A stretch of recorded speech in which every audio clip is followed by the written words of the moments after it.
Welcome everyone on haunting adventure. आज हम लोग 2016 में आई लाइट्स आउट मूवी पे बात करेंगे। इस मूवी की स्टोरी लाइन और जंप स्केयर कमाल की है। ये एक हॉरर थ्रिलर मूवी है और ये एक सेकंड भी आपको बोर नहीं करेगी।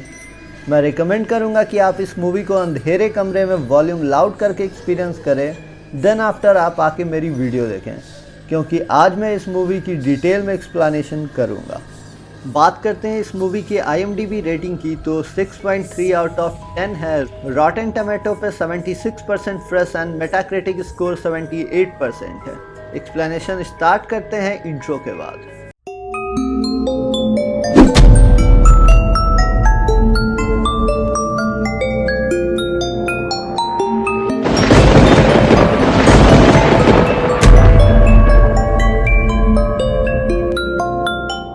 मूवी के फर्स्ट सीन में हम लोग एक बच्चे और पिता को वीडियो कॉल पे बात करते देखते हैं। पिता का नाम पॉल होता है और बच्चे का नाम मार्टिन। मार्टिन कुछ घबराया सा दिख रहा होता है और अपनी माँ की बिगड़ती हालात को बता रहा था, और वो ये भी बताता है कि उसकी माँ अब खुद से बातें करना शुरू कर दी हैं। पॉल अपनी वाइफ की कुछ फाइल्स चेक कर रहा होता है जिसपे कि मलबरी हिल्स कैलिफोर्निया लिखा होता है। इतने में वहाँ पे पॉल की सेक्रेटरी एस्टर आती है, जो कि काम खत्म कर घर जाने की बात कर रही होती है। पॉल उसे छुट्टी देता है। एस्टर आफ्टर वर्क कुछ हिसाब मिला रही होती है, तभी वहाँ लाइट्स ऑफ हो जाती है।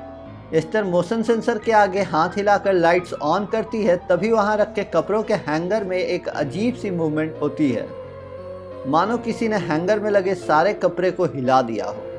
एस्टर यहाँ थोड़ी डरती है और फिर वहाँ से दूसरे कमरे में लाइट्स ऑफ करने जाती है। जैसे ही एस्टर स्विच ऑफ करती है, रूम के दरवाजे पे एक अजीब सी शैडो दिखती है। जस्ट टू कंफर्म एस्टर फिर से लाइट्स ऑन करती है, तभी वो शैडो वहाँ नहीं होती है। ये सिलसिला 4-5 बार होता है। एट लास्ट स्विच ऑफ करते ही वो अजीब सी शैडो एस्टर के काफ़ी करीब आ जाती है। यहाँ एस्टर काफ़ी डर जाती है और पॉल को जाके सारी बातें बताने की कोशिश कर रही होती है, पर पॉल फोन पे बात करने के कारण एस्टर के बातों पे कुछ खास ध्यान नहीं देता है और उसे घर जाने को कहता है। जब पॉल घर के लिए निकल रहा होता है, तभी उसे एक शैडो दिखती है। पॉल उसे एस्टर समझता है और आवाज़ लगाता है। शैडो बहुत ही क्रीपी अंदाज में खड़ी होती है, तभी वहाँ लाइट्स ऑफ हो जाती है। पॉल मोशन सेंसर के आगे हाथ हिला के लाइट्स ऑन करता है। लाइट्स ऑन होते ही पॉल उस अजीब सी शैडो को काफ़ी करीब पाता है, जिससे कि वो डर जाता है। पॉल समझ जाता है कि यहाँ कुछ तो गड़बड़ है और वो वहाँ से भाग निकलने की कोशिश करता है, पर अचानक से पॉल के पैर पे हमला होता है और पॉल गिर पड़ता है। पॉल देखता है कि उसके पैर पे काफ़ी गहरे चोट आ रखे हैं, जो कि उस अजीब सी शैडो ने किया था। पॉल वापस भागता है और एक कमरे में लाइट्स ऑन करके खुद को बंद कर लेता है। अचानक उस कमरे की लाइट्स फ्लक्चुएट करती है और लाइट्स ऑफ हो जाती है, और अगले ही पल हम पॉल की बॉडी को देखते हैं, जो कि बहुत ही भयानक हालत में होती है। मैं इस अजीब सी शैडो को अजीब इसलिए कह रहा हूँ क्योंकि उसके बाल और नाखून बहुत अजीब से होते हैं और आंखें तो जस्ट लाइक रेडियम बटन्स। अब तक हम व्यूअर्स को कुछ बातें यहाँ समझ में आने लगती हैं, जैसे ये अजीब सी शैडो केवल अंधेरे में दिखती है और लाइट्स में गायब सी हो जाती है। बट यहाँ एक सवाल ये भी उठता है कि उस अजीब सी शैडो ने एस्टर को छोड़ दिया और पॉल को ही क्यों मारा, जबकि उसके सामने एस्टर एस्टर भी आ चुकी थी। एनीवे, हम कहानी में आगे बढ़ते हैं। मूवी हमें इंट्रो देती है रेबेका की, जो कि मार्टिन की स्टेप सिस्टर होती है और मूवी की लीड रोल भी। अगेन हम मार्टिन को उसके घर पे काफ़ी घबराए हुए देखते हैं। मार्टिन अपनी माँ सोफ़ी को खुद से बातें करते देखता है, पर उसकी माँ का कहना था कि कहीं हमने तुम्हें डिस्टर्ब तो नहीं कर दिया। सोफ़ी मार्टिन को उसके कमरे में जाने को कहती है। जाते जाते मार्टिन को सोफ़ी के कमरे में वही अजीब सी शैडो दिखती है जिसने पॉल को मारा था। यहाँ हम व्यूअर्स को हमने वर्ड से ये समझ में आ जाता है सोफ़ी खुद की और अजीब सी शैडो की बात कर रही होती है। And we also got to know that there is some link between Sophie and that अजीब सी शैडो। मार्टिन अपने कमरे में जाता है और डर से पूरी रात नहीं सो पाता। नेक्स्ट मॉर्निंग रेबेका को मार्टिन के स्कूल से चाइल्ड वेलफेयर वालों का कॉल आता है and they told her that Martin इस वीक तीसरी बार क्लास में सो गया है। फिर रेबेका मार्टिन को सोफ़ी के घर लेके जाती है। यहाँ मार्टिन बार बार रेबेका को खुद के घर ले जाने के लिए कह रहा होता है। And we got to know कि रेबेका अपने फैमिली से अलग रह रही होती है। रेबेका मार्टिन से पूछती है कि क्या कोई उनकी माँ से मिलने आता है, और मार्टिन किसी डायना का नाम लेता है। रेबेका यहाँ थोड़ी हैरान होती है डायना का नाम सुन के, क्योंकि एग्जैक्टली ऐसा कुछ उसके साथ भी हुआ था जब रेबेका के डैड अचानक से कहीं चले गए थे और कभी नहीं लौटे। रेबेका अपनी माँ से मिलती है और कुछ डिप्रेशन के दवा और थेरेपिस्ट से मिलने के बारे में पूछती है। सोफिया बहुत ही वियर्ड रिएक्ट करती है, जिससे दोनों में बहस होती है और रेबेका मार्टिन को अपने घर ले जाने का फैसला लेती है। यहाँ मार्टिन ऑलरेडी बैग पैक कर रेडी रहता है, जिससे कि सोफी को ऐसा लगता है कि ये रेबेका का प्लान था मार्टिन को उससे अलग करने का। मार्टिन रेबेका के घर जाता है और यहाँ रात में कुछ स्क्रैचिंग साउंड से रेबेका की नींद खुलती है। पहले तो रेबेका को ऐसा लगता है कि वो मार्टिन है, पर फिर शी गॉट टू नो कि वो अजीब सी शैडो है। अब अजीब सी शैडो रेबेका पे हमला करती है, पर रेबेका बच जाती है। फौरन रेबेका रूम की लाइट्स ऑन करती है और वो मार्टिन को ढूंढती है, जो कि एक बाथटब में टॉर्च ऑन कर सो रहा होता है। Martin is a smart boy. Sophie के कंप्लेन करने पे अगली सुबह चाइल्ड वेलफेयर वाले रेबेका के घर आते हैं और कहते हैं रेबेका सोफी को मार्टिन से अलग नहीं कर सकती। अगर उसे मार्टिन को रखना है तो उसे लीगल वे में खुद को मार्टिन के लिए रिस्पॉन्सिबल प्रूव करना होगा। ऐसा कह के वो मार्टिन को ले जाती है वहाँ से। जाते जाते मार्टिन अपनी बहन रेबेका को कहता है वो बहुत अच्छे से सोया और वो आज रात संभाल लेगा। Martin is also brave boy. इनके जाने के बाद रेबेका अपने फर्श पे स्क्रैच करके डायना लिखा हुआ देखती है। हम व्यूवर्स रेबेका का एक चाइल्डहुड फ्लैशबैक देखते हैं और हमें ये पता चलता है कि रेबेका को भी डायना हॉन्ट किया करती थी, और यहाँ मेरा ये मानना है कि रेबेका के डैड को उसी ने मारा होगा। यहाँ हम व्यूवर्स को कंफर्म हो जाता है कि उस अजीब सी शैडो का नाम डायना है, और अब हम उसे डायना ही बुलाएंगे। रेबेका अपने बॉयफ्रेंड ब्रेट के साथ फौरन अपनी माँ सोफी के घर जाती है और सोफी को ढूंढती है। रेबेका के हाथ कुछ डॉक्यूमेंट्स, फोटोग्राफ्स और एक टेप रिकॉर्डर लगती है। Documents mental hospital mulberry hills California के होते हैं। एक फोटोग्राफ पे 2 लड़कियां होती हैं। फोटोग्राफ्स के पीछे Sophie and Diana mulberry hills California लिखा होता है। रेबेका टेप रिकॉर्डिंग प्ले करती है। उस रिकॉर्डिंग में डायना की मेंटल हॉस्पिटल मलबरी हिल्स की केस स्टडी रिकॉर्डिंग होती है। रिकॉर्डिंग से हम व्यूअर्स को यहाँ ये पता चलता है Diana mulberry hills mental hospital में 1983 में एडमिट हुई थी। उसे एक स्किन की अनोखी बीमारी होती है, जो कि रोशनी के संपर्क में आते ही अजीब से बर्ताव करती है। बात बात पे हिंसक हो जाती है। सोफी का इलाज भी उसी हॉस्पिटल में हो रहा होता है। दोनों में दोस्ती वही होती है। मलबरी हिल्स में डायना पे कुछ प्रयोग की जा रही होती है और उस प्रयोग में कुछ गलती होने के वजह से डायना धूल में बदल जाती है। बैक टू स्टोरी, रेबेका को कुछ आवाज सुनाई देती है और कमरे का दरवाजा बंद हो जाता है और कमरे में अंधेरा होता है। तभी हम डायना की आवाज सुनते हैं, जो कि रेबेका को खुद से दूर रहने को कहते हुए धमकाती है और रेबेका को बाल से पकड़ के ऊपर कमरे के सीलिंग की ओर खींचती है। तभी रेबेका की आवाज सुनकर ब्रेट कमरे का दरवाजा खोलता है, जिससे कि कमरे में लाइट्स आती है और डायना चली जाती है। दोनों वहां से सारे सबूत लेके निकलते हैं। अगले सीन में हम सोफी और मार्टिन को कुछ शॉपिंग करके घर जाते हुए देखते हैं। सोफी आज रात मार्टिन को मूवी देखने के लिए कहती है और कहती है कि हम तीनों को कुछ साथ समय बिताने की जरूरत है। इस बात पे मार्टिन फिर से घबराता है। यहाँ हम व्यूअर्स को 2 बातें पता चलती हैं। सोफी डायना के साथ अभी भी अटैच्ड है, क्यों ये बात हमें मूवी में आगे पता चलेगी। और दूसरा ये कि मार्टिन बहुत हिम्मत वाला बच्चा है, क्योंकि अगर मैं मार्टिन की जगह होता तो उसी टाइम उल्टे पाँव वहाँ से भाग गया होता। मार्टिन और उसकी माँ सोफी दोनों मूवी देख रहे होते हैं। तभी सोफी कमरे की लाइट्स ऑफ करती है और सोफी मार्टिन से कहती है कि डायना के बारे में सारी बातें झूठ है और डायना मरी नहीं है, वो सबसे अलग है और वो अब उनके साथ रहेगी। बस सोफी को उसकी दवाइयाँ नहीं खानी होगी और मार्टिन को लाइट्स ऑफ रखनी होगी। इतना कहते ही डायना सोफे पे आ जाती है, जिससे मार्टिन डर जाता है और लाइट्स ऑन करने जाता है। तभी डायना मार्टिन पे हमला करती है, पर बीच में सोफी आ जाती है और डायना सोफी पे हमला करती है। इतने में मार्टिन हॉल की लाइट्स ऑन कर देता है और घर से बाहर निकल जाता है।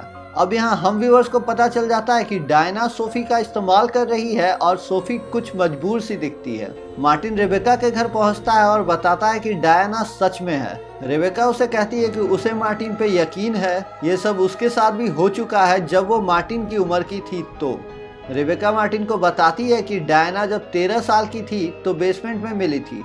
उसके डैड ने खुदकुशी कर लिया था और बेसमेंट के दीवार पे लिखा हुआ था she is in my head. लोगों का कहना था कि उसमें शैतान है और वो लोगों के दिमाग में घुस के उन्हें बदलती है। ऐसा ही कुछ करके डायना सोफी को सोचने पे मजबूर कर दी थी कि वो दोनों दोस्त हैं। रेबेका का कहना था कि डायना इस दुनिया में सिर्फ सोफी के जरिए जुड़ी हुई है। अगर सोफी ऐसा सोच ले कि डायना है ही नहीं और समय पे अपनी दवाइयाँ ले तो शायद डायना को सोफी से अलग किया जा सकता है। इतने में डोर बेल रिंग होती है। रेबेका को लगता है कि ब्रेट है पर गेट पे कोई नहीं होता है। तभी अचानक से कमरे के अंदर से कुछ हलचल होती है और मार्टिन को डायना बेड के अंदर घींचती है। रेबेका अपनी पूरी जान लगा के मार्टिन को बाहर निकालती है और मार्टिन यहाँ बच जाता है। रेबेका, ब्रेट और मार्टिन सोफी के घर पहुंचते हैं जहां रेबेका अपनी माँ से डायना के बारे में पूछती है। दोनों में बहुत बहस होती है। रेबेका कहना चाहती है कि डायना मर चुकी है और आपने एक भूत को इस घर में जगह दी है, पर उसकी माँ का कहना था कि ये सब बकवास है, सारी बातें झूठ है। डायना उसकी दोस्त है और वो अपने दोस्त को अकेला नहीं छोड़ेगी, जैसे तुमने मुझे अकेला छोड़ दिया था मेरे मुश्किल समय में।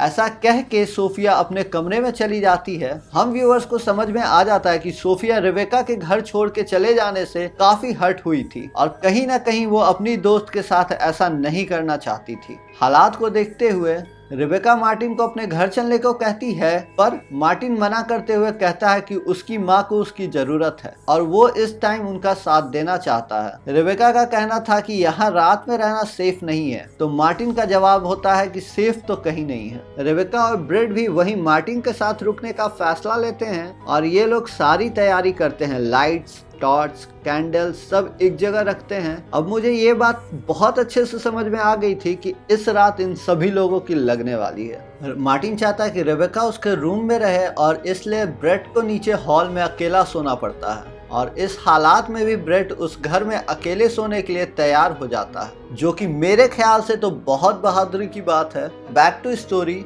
रेबेका अपने माँ के कमरे का गेट नॉक करके अपने रुकने की बात बताती है और सोफी इस बात से काफी खुश होती है और दोनों के नए रिश्ते की शुरुआत की भी बात करती है और रेबेका के हाथ में एक चिट पकड़ाती है जिसपे लिखा होता है आई नीड हेल्प। रेबेका फौरन अपनी माँ की डिप्रेशन पिल्स ढूंढती है और तभी पूरे घर की लाइट्स चली जाती है। रेबेका टॉर्च लेके हॉल में आती है और ब्रेट वहाँ नहीं होता है। ब्रेट पहले ही घर के बाहर लाइट्स चेक करने गया होता है। रेबेका बेसमेंट में जाती है फ्यूज चेक करने, तभी ऊपर मार्टिन जाग जाता है। रेबेका को पास ना पाकर मार्टिन काफी घबरा जाता है। मार्टिन फौरन कैंडल्स लेके टॉर्च लेने जाता है और तभी वहां डायना आ जाती है। मार्टिन भागने की भी कोशिश करता है पर गिर जाता है। डायना मार्टिन को पैर से पकड़ के खींचती है पर अपना मार्टिन स्मार्ट होता है, कैंडल्स के सहारे किसी तरह बच जाता है। मार्टिन रेबेका के पास बेसमेंट पे जाता है, तभी डायना वहां आके दोनों को बेसमेंट में बंद कर देती है। दोनों अंदर से ब्रेट को बहुत आवाज लगाते हैं और ब्रेट उनको सुन भी लेता है,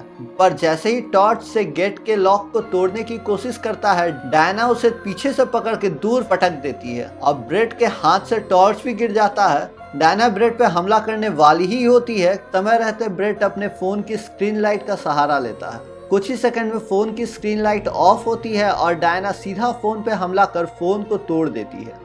अब ब्रेट सीधा घर के बाहर भागता है, पर एक शेडेड एरिया जहां थोड़ा अंधेरा होता है वहां डायना उसे फिर से पकड़ लेती है। डायना ब्रेट को हवा में उठाती है, तभी ब्रेट काफी चालाकी दिखाते हुए कार की हेडलैम्प रिमोट की से ऑन करता है, जिससे कि रोशनी होती है और ब्रेट वहां से फौरन निकलता है। अब यहाँ रेबेका और मार्टिन को लगता है कि ब्रेट उनको छोड़कर खुद भाग चुका है। यहाँ बेसमेंट में रेबेका की टॉर्च की बैटरी भी खत्म हो जाती है और वो किसी और लाइट सोर्स की तलाश करती है।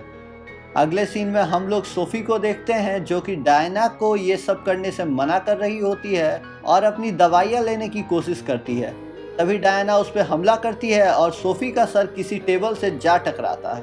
बेसमेंट के फायरप्लेस में रेबेका और मार्टिन आग जलाते हैं, तभी मार्टिन के हाथ एक कोल्ड लाइट लगती है और रेबेका उस लाइट को लेकर के कुछ सामान लेने जाती है। अब रेबेका को कुछ ऐसी चीजें दिखती हैं जिससे देखकर रेबेका काफी डर जाती है और एट लास्ट वहां डायना आ ही जाती है। कोल्ड लाइट से डायना को कोई हार्म नहीं पहुंचता और वो रेबेका पे हमला करती है। At very last moment Martin Diana पे टॉर्च की लाइट फ्लैश करता है जिससे कि रेबेका बचती है। दोनों भाग के फायर प्लेस पे आते हैं पर डायना फायर प्लेस में डस्ट गिरा के आग बुझा देती है। रेबेका और मार्टिन को ऐसा लगता है कि वो मरने वाले हैं, तभी वहाँ कुछ पुलिस सायरन की आवाज़ सुनाई देती है और अपना ब्रेड पुलिस बैकअप लेके आता है। ब्रेड पुलिस वालों को लाख समझाने की कोशिश करता है कि उनको फ्लैश लाइट चाहिए होगी, पर वो ब्रेड की एक नहीं सुनते। पुलिस वालों ने रेबेका और मार्टिन को तो बेसमेंट से निकाल दिया, पर वहाँ दोनों पुलिस वाले मारे जाते हैं। रेबेका ब्रेड के साथ मार्टिन को घर के बाहर भेजती है और खुद माँ को ढूंढने जाती है। यहाँ डायना रेबेका को कहती है, दूर रहो मुझसे वरना तुझे भी तेरे बाप के पास भेज दूंगी। इससे रेबेका को पता चल जाता है कि उसके डैड कहीं गए नहीं थे, बल्कि डायना ने ही उन्हें मारा था और यहाँ मेरी बातें सच प्रूव होती हैं। तभी रेबेका पे हमला होता है और रेबेका को फर्स्ट फ्लोर से नीचे फेंक दिया जाता है और वहाँ पे सोफिया आ जाती है पुलिस वालों का एक रिवॉल्वर लेकर और एट लास्ट रेबेका को बचाने के लिए खुद को शूट करती है। जैसा कि हम लोग जानते हैं कि डायना इस दुनिया में सोफी के जरिए जुड़ी हुई थी। जब सोफी ही नहीं रही तो डायना भी इस दुनिया में नहीं रही। कहानी यहाँ ख़त्म होती है। मार्टिन, रेबेका और ब्रेड तीनों एक साथ एम्बुलेंस में बैठे होते हैं और रेबेका दोनों के साथ वहीं सोफी के घर में रहने का फैसला लेती है। तभी एम्बुलेंस स्टार्ट होने पर एम्बुलेंस की लाइट फ्लक्चुएट करती है जिससे रेबेका और मार्टिन हल्का डरते हैं, पर ब्रेड उनको संभालता है। मूवी यहाँ ख़त्म होती है। मुझे ये मूवी पर्सनली बहुत ही ज़्यादा पसंद है और मैं आप सब लोगों को देखने के लिए हाईली रिकमेंड करूँगा। अगर मूवी से रिलेटेड कुछ सवाल है तो आप लोग मुझसे कमेंट में पूछ सकते हैं, मैं बिल्कुल जवाब दूंगा। This movie will never make you feel bore. Thank you for being here till now. If you like this video, do comment, like, share and subscribe this channel.